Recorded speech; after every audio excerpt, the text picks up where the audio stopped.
Hello, and welcome to the Magic Lighthouse podcast. My name is Violet, and I'm your host. Thank you so much for joining me today.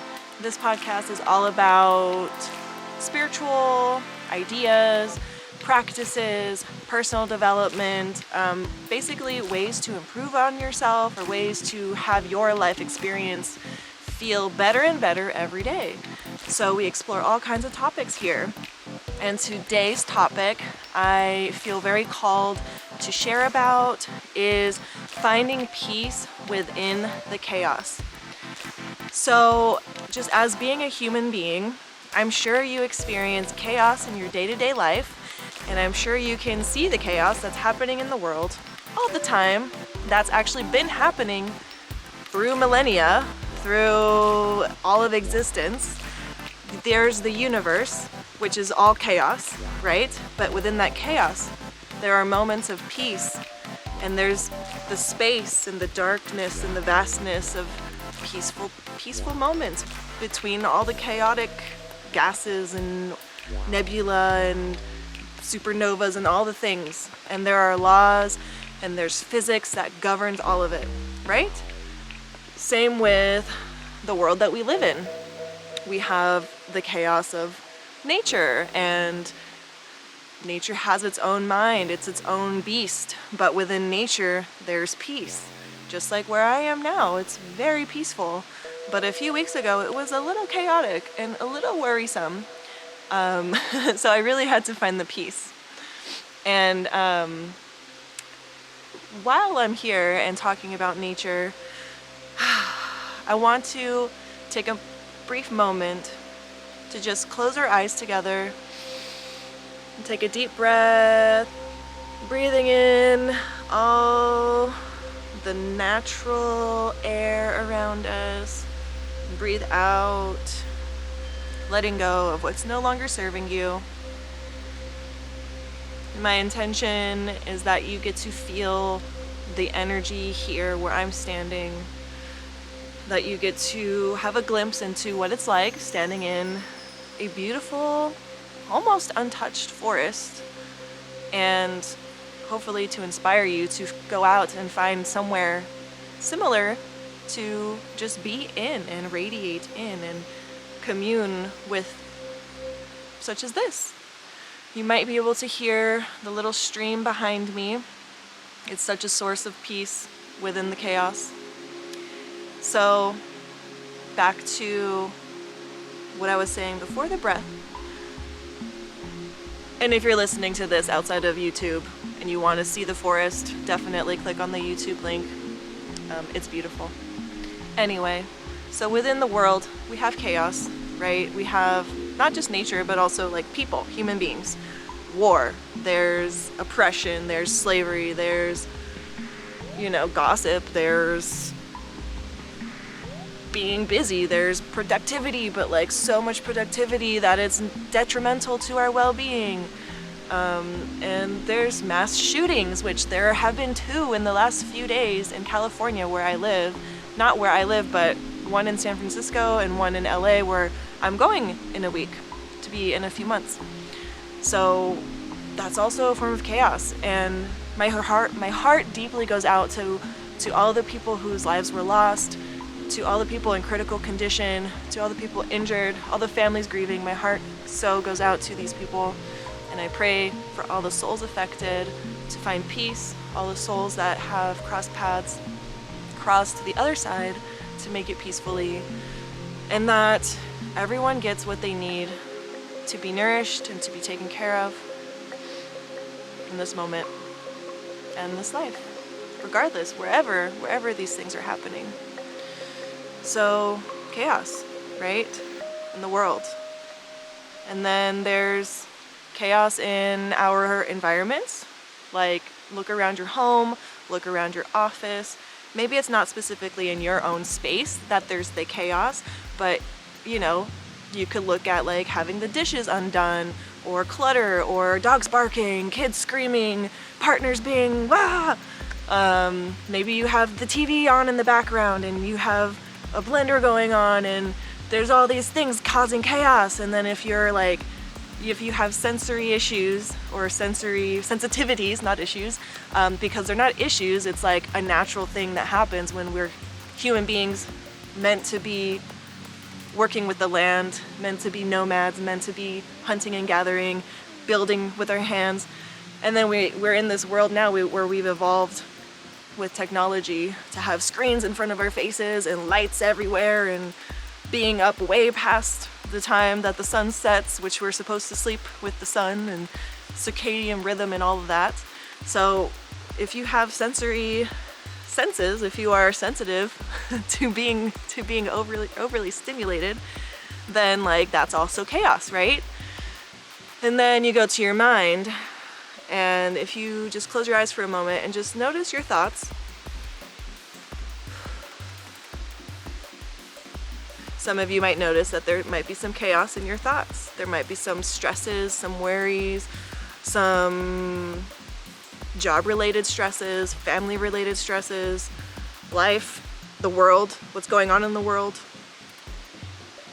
conspiracy, Illuminati, what's going on? And just notice that chaos in our minds. Wherever you are, if you are an advanced meditator and you have complete peace and stillness within your mind and heart, then kudos to you, that's awesome. But wherever you are, if you're like, I gotta do something about this crazy brain, well, you're in the right place. And wherever you are, you're in the right place. So take a deep breath.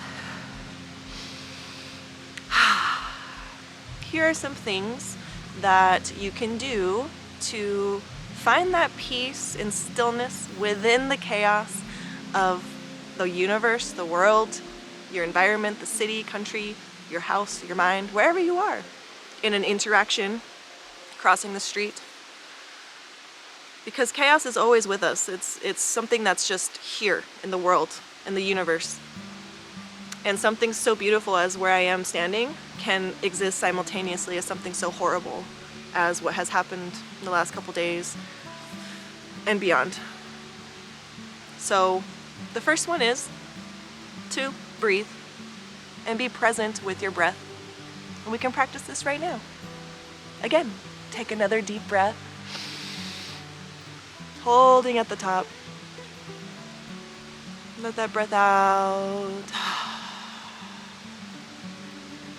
Let's do it one more time, because I think we can keep practicing, and it's always good to practice that breath. You can put your hands on your heart, on your chest. Take another deep breath in, holding at the top. And let it out.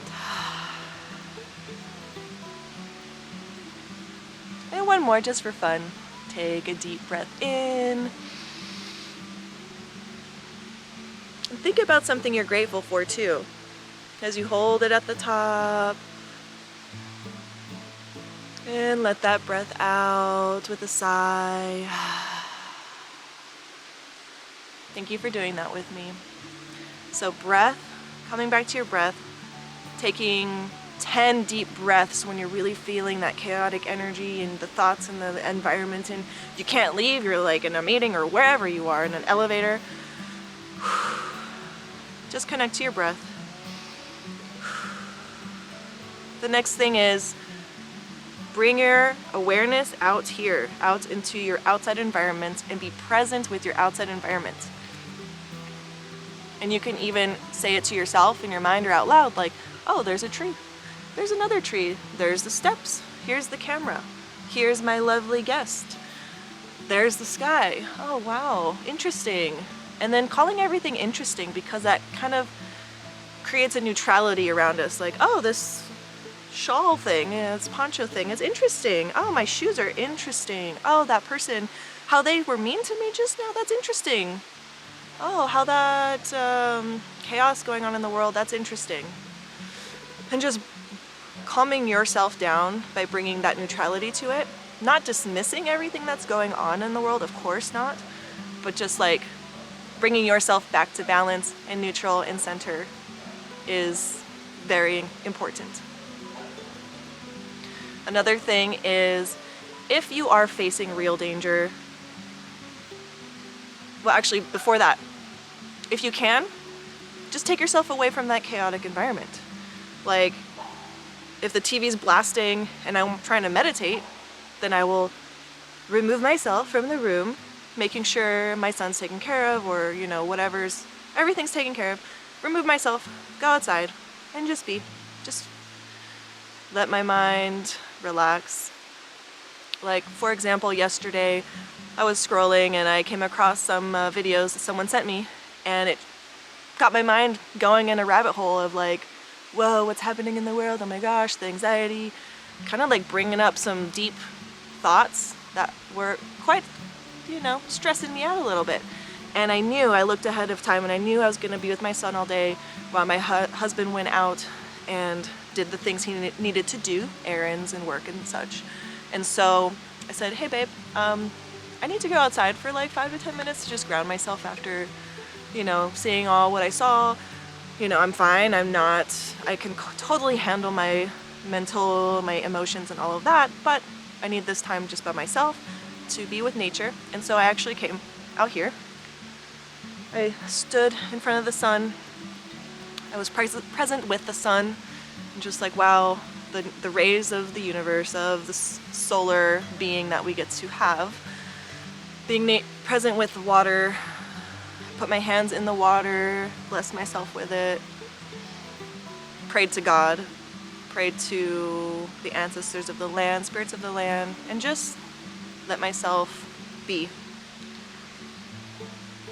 And so, back to the whole thing about danger. If you feel like you are actually in danger, do what you need to do to prepare yourself.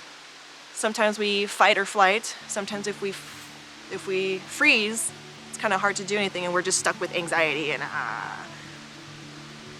So if you can, you know, get out of there immediately, whatever that dangerous situation is. If there's something coming that you can prepare for, like for example, we had some pretty heavy storms for like 3 weeks in a row, and our little river here was rising. And yes, there's a lot of room. There's like 20 feet, 30 feet up, but my mind started to be a little chaotic and a little like, what if, You know, I watched too many movies growing up. So what I did to calm myself and find the peace within the chaos of my mind and the storms was I prepared my family's go bag. So in case we needed to get in the car and go up the mountain because there's a flood or something, because there was a flood watch, then I have that peace of mind that we at least have this bag with clothes and some food and some, you know, first aid kit and things that we might need. Now, thank goodness we didn't need them, but that helped me to find the calm within the storm. Literally, finding the peace within the chaos. If you want to, like, say you're in a city and you're afraid to walk at night by yourself, which, you know, I've experienced myself many times, maybe start looking into taking self-defense classes, or buying one of those keychains with a self-defense mechanism on the end of it, or you know, maybe preparing ahead of time to have someone come and walk you home from a class or something like that. The next thing, and I think the most important thing, or one of the most important things, is praying to your higher power, praying to God. To me, it's God. I've had a relationship with God throughout my whole life that has been, you know, very experimental. I'm not religious per se. I don't go to church and do that thing, but I do have a very deep relationship and connection to God. And especially, I don't know, these last few months I've been praying to God more and more throughout the day. I usually pray at night and pray for peace, and I pray for safety, love, you know. Lately I've been like giving God my problems, like, hey God, I'm dealing with this struggle. Can you please help me with this? And trying that on. And then the next day something opens up. So wherever you are with the word God, I know some people that elicits a response, but I invite you to try on praying to God or spirit or the universe, or, you know, I don't think the universe and God are the same, but a lot of people find power in praying to the universe or praying to your higher self or to goddess, whatever, whoever, that higher power that is the source, that holds everything. that is in charge, as you can say, quote unquote. And there's more that can be unpacked here, but the point is to find the peace in the chaos. Praying really works, it really helps, and just letting it go. So once you pray, once you breathe, once you remove yourself from whatever the chaos is causing you, the final thing is to just let go, to do what you can to relax the mind, do what you can to remove yourself or remove the stimuli that's causing the chaos. Do what you need to do, of course, handle your business, handle things, but just also, there's a balance, there's a dance, there's a push and pull between causing things and like making stuff happen and empowering people and inspiring people and like protesting and, you know, being an activist and all of that, and all of that's great. You should totally do everything that you feel called to do, and it's important to have that balance and to just let it go. Let it go and give it to God. Let it go and give it to the universe. And trust that whatever is meant for you will be, and whatever is not meant for you will just fall away. And you can ask God to support you with that too. You can ask God, the universe, Goddess, your higher power, whoever, that they or he or she brings to you what is meant for you, for your greatest and highest good, that you're standing in the highest timeline that is possible, and that whatever's not meant for you just fades away with freedom and ease. And we're doing a little energy clearing here too. For those of you that don't know, I'm a Reiki master. I'm a reflector in human design as well, so I have my little reflector things that I can do and sense and feel and all of that. If you're a reflector, you understand. If not, then that's okay. I'm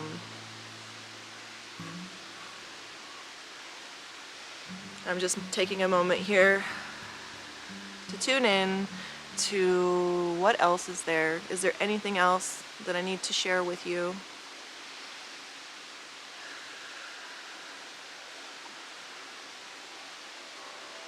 The thing that's coming up to me is to just reiterate, breathe, be in nature, even if that's you having to drive 30 minutes into the mountain or out to the ocean, putting your feet in the water.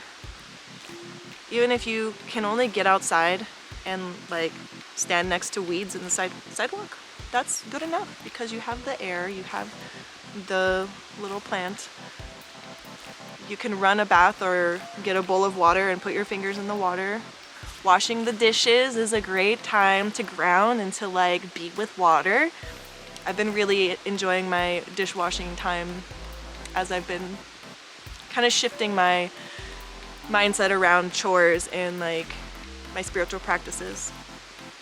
So that's another tip you can incorporate, is try to merge your spiritual practices with the things you already have to do. If you're someone who's very busy and doesn't have a lot of time to just like sit and meditate for hours. So that's what I have to share with you around finding peace in the chaos and just integrating spiritual practices, things that make you feel good, into your life easily and freely. I hope this made a difference for you. If it did, please share this with someone you love, and leave a review on Apple Podcasts, Spotify, YouTube, wherever you listen to podcasts. That helps get this out to more people. I'm hosting a Reiki for Love group healing session that I'll be channeling Reiki to you guys on February 11th from 12 to 1 Pacific Standard Time. You can bring a partner, bring a friend, bring a relative. I'd love to hold space for you as you let go of what you no longer need and step into loving yourself, loving the world more fully and gratefully. Link will be in the show notes. So yeah, thank you so much for being here. I love you. I give you all kisses. Mwah, mwah, mwah, mwah. Big hug. Hug yourself. Thank you so much. Have a beautiful day. Mwah.